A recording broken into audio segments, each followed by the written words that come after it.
50 के आसपास की संख्याओं का वर्ग करना। 50 के आसपास की संख्याओं का वर्ग करना, तो इसमें हमको एक नंबर याद करके रखना है। वो कितना याद करके रखना है? 25। एक नंबर हमको 25 याद करके रखना, वो फिक्स है यहाँ पर। वो 25 अंक एक रहेगा। अभी इसमें करेंगे, जैसे 50 के आसपास का कोई अंक एक ले लेते हैं, कितना? 47। एक कितना ले लिए? 47 ले लेते हैं, या फिर 43 ले लेते हैं, जो मन करे आपको ले लीजिए। 47 ले लेते हैं। कितना लेते हैं? 47 ले लेते हैं। फिर 47 लेने के बाद अब इसको देखते हैं, ये 50 से कितना कम है? 50 से कितना कम है? ये 50 से कितना कम है? 50 से 3 कम है। कितना कम है? 50 से 3 कम है, तो उस 3 का हम स्क्वायर लिख लेते हैं। तो 3 का स्क्वायर कितना होगा? 9 होगा। लेकिन यहाँ पर ध्यान ये रखना है कि हमेशा 2 डिजिट में संख्याओं को लिखनी है। तो 9 में तो एक ही डिजिट आ रहा है, एक डिजिट हम अपने से लिख लेते हैं 0 को लगा के।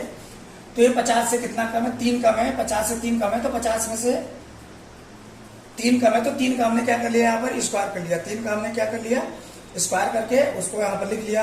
अब जितना 50 से कम है उतना ही 25 से हम, ये जो हमारा फिक्स नंबर है 25, जितना संख्या कम है 25 से उतना ही हम क्या करेंगे? माइनस कर देंगे। 25 से माइनस करेंगे, कितना आएगा? 22। इस 22 को इसके बाई तरफ लिख देना है। ये 47 का स्क्वायर हो गया। 47 का स्क्वायर हो गया। ये 50 से कम है, जैसे और कोई नंबर ले लेते हैं, जैसे अब तो 43 ले लो। कितना ले लो? 43। इसका हमको क्या करना है? स्क्वायर करना है। तो पहले पता करते हैं 50 से कितना कम है। 50 से कितना कम है, तो पता चला 50 से 7 कम है। 7 का हमने स्क्वायर लिख लिया, तो कितना हो जाएगा? 50। 7 का हमने स्क्वायर लिख लिया, कितना हो गया?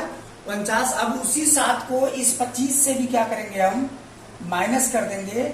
उस 7 को जब 25 से माइनस करेंगे, कितना आएगा? 18। उस 18, 25 से माइनस करेंगे, कितना आएगा? 18। 18 को हम कहाँ लिख देंगे? यहाँ पर लिख देंगे। ये इसका स्क्वायर हो गया।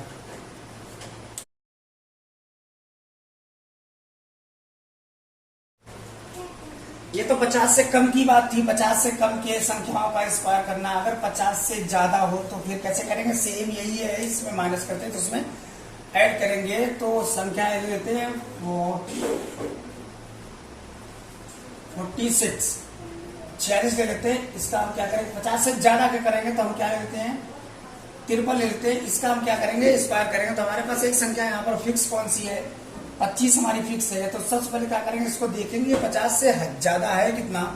50 से 3 ज्यादा है, तो 3 का हम स्क्वायर करके लिख लेंगे। कितना हो गया? 9। जितना है ज्यादा हो 25 में, उतना ही हम क्या करेंगे? ऐड कर देंगे। 25 में ऐड करेंगे, कितना आएगा? 28 आएगा। उस 28 को कहाँ लिख देंगे? यहाँ लिख देंगे। और जैसे ले लेते हैं 58 ले लेते हैं। 58 यानी 58 का जब स्क्वायर करेंगे, तो 58 का स्क्वायर करेंगे तो पहले पता करते हैं 50 से ज्यादा है कितना। तो पता चला कितना ज्यादा? 8 ज्यादा है। तो 8 का स्क्वायर कर लिए, कितना हो गया? 64 हो गया। फिर 50 से 8 ज्यादा है, तो उस 8 को इस 25 में हम क्या करेंगे? ऐड कर देंगे। 8 5 13, 2 1 3, 33 आया। और उस 33 को हम इसके बाईं तरफ लिख देंगे। तो ये 50 से ज्यादा और 50 से कम वाली संख्याओं का वर्ग निकालना हम इस तरीके से आसानी से निकाल सकते हैं।